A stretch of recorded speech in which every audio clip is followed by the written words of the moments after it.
জুলাই বিপ্লব ৩৬ এর প্রধান আসামি যে তিনজন, সাবেক প্রধানমন্ত্রী শেখ হাসিনা, সাবেক স্বরাষ্ট্রমন্ত্রী আসাদুজ্জামান খান কামাল এবং সাবেক আইজিপি চৌধুরী আবদুল্লাহ আল মামুনের বিচার গতকাল থেকে শুরু হয়েছে।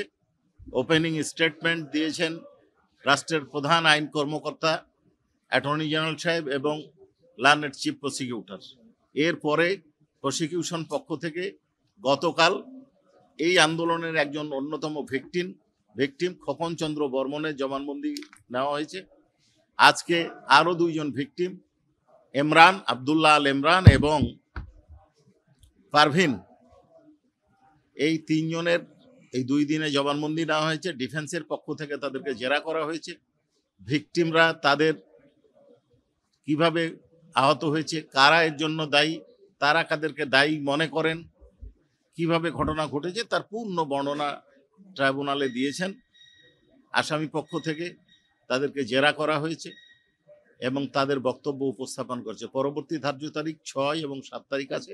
আমরা বাকি ধার্য তারিখে পর্যায়ক্রমে সাক্ষী উপস্থাপন করব। এই সাক্ষীরা তাদের সাক্ষ্যে এই ঘটনার জন্য কোনো স্থানে শেখ হাসিনা, আসাদুজ্জামান খান কামাল, চৌধুরী আবদুল্লাহ আল মামুন, ওবায়দুল কাদের এবং শামীম ওসমানকে দায়ী করেছেন কেউ কেউ, আবার কেউ 2-1জনকে বাদ দিয়েছেন। তো সকলেই, তিনজনই শেখ হাসিনাকে দায়ী করেছেন। চোখ হারানোর ঘটনাটা ঘটেছে, এটাও যাত্রাবাড়িতে। নো ট্রিটমেন্ট নো রিলিজের এই ঘটনাটা, এটাও যাত্রাবাড়িতে। এটা না, আহতটা হয়েছে বিজয়নগরে এবং পানির ট্যাঙ্কের কাছে, এবং এটা ঘটেছে একটা সম্ভবত 19 তারিখ। 19 তারিখে হচ্ছে আবদুল্লাহ আল ইমরানের ঘটনা। ওইখান থেকে ওনাকে নিয়ে যাওয়া হয়েছিল, হাসপাতালে ভর্তি ছিলেন, ভালো মতো চিকিৎসা হয় নাই। ওনার সামনে বলা হয়েছে যে নো রিলিজ নো ট্রিটমেন্ট। উনি মনে করেছিলেন যে হয়তো চিকিৎসা হবে, কিন্তু পরবর্তী যে অবস্থাগুলো দেখেছেন উনি, তাতে ওনার কাছে মনে হয়েছে যে নো রিলিজ নো ট্রিটমেন্ট অর্থ হচ্ছে যে রিলিজও দেওয়া হবে না, ট্রিটমেন্টও দেওয়া হবে না, এবং ওনার পা পচে গেছে কিন্তু চিকিৎসা দেওয়া হয়নি। ওনাকে বলা হয়েছে সকাল 8টায় অপারেশনে নিয়ে যাওয়া হয়নি। আরও বিভিন্ন অনিয়ম, ক্যাবিন দেওয়া হয়নি, দুর্গন্ধে মানুষ থাকতে পারছিল না, সেইখানে তাদেরকে সহায়তা করার মতো লোক ছিল না। এ ধরনের বিস্তারিত বর্ণনা উনি দিয়েছেন।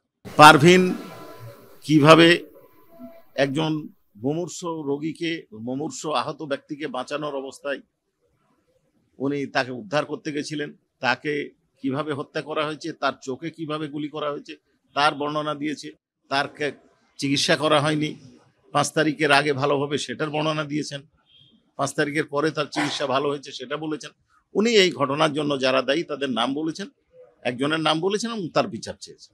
ওনাকে যখন সাজেশন দেওয়া হয়েছে যে আপনি অসত্য কথা বললেন, তখন উনি বললেন যে আমার 2টো সন্তান আছে, একটা 9 বছর, একটা 4 বছর, তারা আমাকে দেখতে পাবে না, আর আমি অন্তঃসত্ত্বা, আমি এই অবস্থায় অর্থাৎ গর্ভ অবস্থায় কিভাবে মিথ্যা কথা বলবো, আমি যা বলেছি সঠিক বলেছি।